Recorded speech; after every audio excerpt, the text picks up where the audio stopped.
Bago ang lahat, dumating na pala yung import ng TNT at sa Pilipinas ka lang magkakaroon ng katropa na bolbol. Wala lang. So far, number 6 ng East ngayon ang Philadelphia, 30-24 record. Ang West naman, merong 34-22 ang Minnesota. After din ng All-Star Weekend, si Anthony Edwards, malaki di umano ang possibility na lumipat ng East dahil nagbigay ng cryptic message si Edwards na gusto niyang makasama si Jalen Johnson. Hindi na di umano makapag-intay na makauwi si Edwards at marami din kasing small forwards sa Atlanta. Isa pang reason na pwedeng mapunta si Anthony Edwards sa East, hindi naman dahil lang sa trade dahil by March nitong taon gaganapin ang quarterly meeting ng mga team owner sa NBA. Ang isa sa mga agenda doon, expansion team. Dalawa ang pwede makapasok, Seattle at ang huling sinaing Las Vegas. So parehong nasa West ang projected na maging expansion team, pero depende pa yun sa magiging botohan kung isa or dalawa ang papayagan. Ang entry fee ay pwedeng umabot kasi ng 3 to 6 billion dollars pero hindi pa official talaga kung magkano. Andyan lang sa ballpark na yan.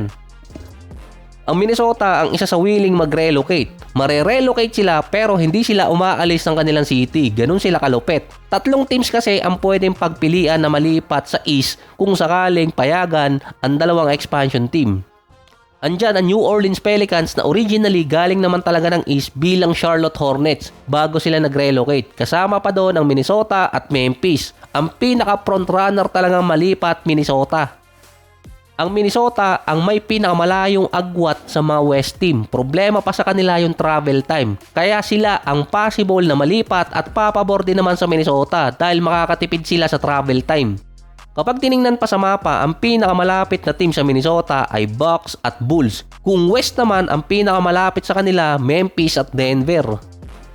Isa sila sa mga top contender pa ng West sa last 3 season na merong 62% winning rate kontra sa mga East team. Kapag nalipat ang Minnesota sa East, kung ngayong taon na lineup ang gagamitin nila, magiging contender agad ang team at si Anthony Edwards ang magiging best player.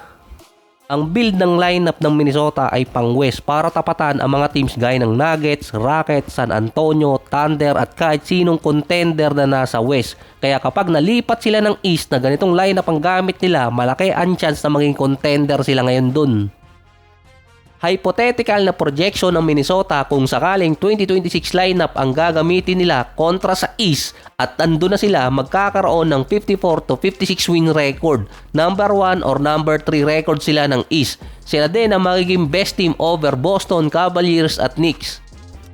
Dahil pa doon, mababawasan ang travel time nila dahil sila lagi ang pinakalugi kapag road games kontra sa mga West team. Di umano pwedeng maayos ang schedule ng NBA kung malilipat ang Minnesota sa East. Bukod pa doon, magkakaroon sila ng rival na team katulad ng Milwaukee Bucks dahil sila yung karibal ng Minnesota sa ibang mga major sports sa US. Pero dahil hindi sila magka-division sa NBA, hindi sila maging karibal. Si Edwards naman, kahit nanalo siya ng MVP sa All-Star at meron siyang average na 29 points, 5 rebounds, 3 assists, 49 and 40%, nasasapawan pa rin siya ng mga big star ng West. Lalo na yung merong malalaking media market. Kung siya mapupunta, si Edwards ang officially magiging best player ng conference. Madali siyang maimamarket ng media bilang susunod na face ng NBA dahil kapag nasa West siya, talo talaga siya kay Luka. Pogi na, hot pa kung usapan ng face. So nakita ko na rin sa Polymarket yung retirement ni LeBron kung this year ba or next year. Pero pwede pa kasing makapagsimula ng bagong trend itong si LeBron. Kay LeBron kasi nagsimula na yung mga player, retirement or current, merong mga podcast dahil sa media outlet money. Nung time pa ng retirement tour ni Kobe, walang media outlet ang nagbayad sa rights ng behind the scene clip, kundi na kay Kobe at media group niya yung mga rights para Michael Jordan. Ang bagong trend na pwedeng simulan ulit ni LeBron ay kung magkakaroon ng bidding sa retirement tour ni LeBron na pwedeng umabot ng 40 to 75 million dollars sa isang season. Dahil ang posibleng sumunod kay LeBron or candidate na magkaroon ng retirement tour at magkaroon din ng deal sa mga streaming website ay si Steph at itong si Kevin Durant. Kumbaga yung mga superstar at legend, pwede kasi nilang ibenta yung rights nila sa isang season kung saan sila magre-retire para sa mga behind the scenes kung sakaling gagamitin yung mga material sa documentary. Based pa sa mga report, no-brainer na hindi tanggapin ni LeBron ang 40 to 75 million na offer para sa rights sa kanyang retirement tour. Pero parang lugi itong si LeBron kung ibebenta niya yung kanyang rights para sa kanyang retirement tour. Pwede kasing gawin di umano ni LeBron, pumirma sa isang contender na team na minimum contract at yung sasalo na malaking kontrata niya ay yung mapapanalunan sa bidding. Kaya ako nasabing lugi si LeBron sa 75 million kung sakali dahil meron siyang sariling media group. Ang Spring Hill Company, pwede kasing ibenta ni LeBron yung mga behind the scenes at ibang clip kung sakaling nasa kanya lahat ang rights. Kahit pa sinabi doon na gagamitin lang sa marketing deals or marketing during season, pero nasa streaming site pa rin na makikipagbid yung lahat ng rights, hindi lahat magagamit ni LeBron yun. Imbes na kay LeBron lahat ng media materials mapupunta sa ibang media group at pwede pang kumita ng mas malaki. Kaya nga yung bidding na 75 million, alam nilang kikita sila ng malaki doon kaya willing silang ibigay kay LeBron.